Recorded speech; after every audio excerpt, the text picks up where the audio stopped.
काल संध्याकाळच्या सुमारास वादळी वाऱ्यासह मुसळधार पाऊस झाला, त्यामुळे अनेक ठिकाणी नुकसान झालेलं आहे, झाडे पडलेली आहेत। आपण आहो आगरकर या शहरातल्या आगरकर या विद्यालयामध्ये इथे जिल्हा परिषदचं जिल्हा पाणी व स्वच्छता मिशन कक्ष आहे। या ठिकाणी पण पाहू शकतो की या इमारतचे टीन उडून गेलेले आहे आणि अक्षरशः या ठिकाणी नुकसान झालेलं आपण पाहू शकतो की भाई टीन आहेत, या टीन जे उडून गेलेले आहेत, टीन खाली पडलेले आहेत आणि मोठं नुकसान झालेलं आहे, झाडं पडलेले आहेत।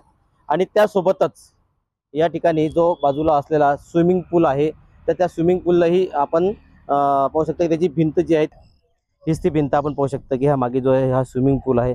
हा स्विमिंग पूलला इथे ही आवार भिंत होती, ही भिंत जी आहे रात्री झालेल्या वादळी वारा आणि मुसळधार पावसामुळे ही भिंत पडलेली आपण पाहू शकतो की आता ही जी कर्मचारी या ठिकाणी आता इथे पाहणी करतायत, ही भिंत जी आहे ही पडल्यामुळे आज या ठिकाणी स्विमिंग पूल बंद आहे। पण शहरामधल्या अशा अनेक ठिकाणी जे आहेत ही झाडं पडलेली आहे, त्यामुळे मोठ्या प्रमाणात या ठिकाणी नुकसान झालेलं आहे। आणि आजही या ठिकाणी हवामान खात्याने वादळी वाऱ्यासह मुसळधार पावसाची शक्यता वर्तवली आहे, त्यामुळे नागरिकांनी काळजी घेण्याचं आवाहन या ठिकाणी केलेलं आहे की काम असेल तर घराच्या बाहेर निघा, नाही तर शेतामध्ये असेल तर झाडाखाली थांबू नका, असं या ठिकाणी हवामान खात्याकडून आवाहन करण्यात आलेलं आहे। पण मोठ्या प्रमाणात काल झालेल्या पावसामुळे शहरात मोठ्या प्रमाणात नुकसान झालेलं आहे।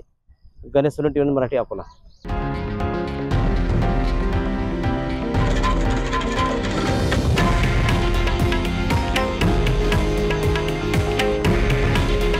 हे आहे देशातील नंबर 1 न्यूज नेटवर्क आणि आपण पाहत आहात TV9 मराठी।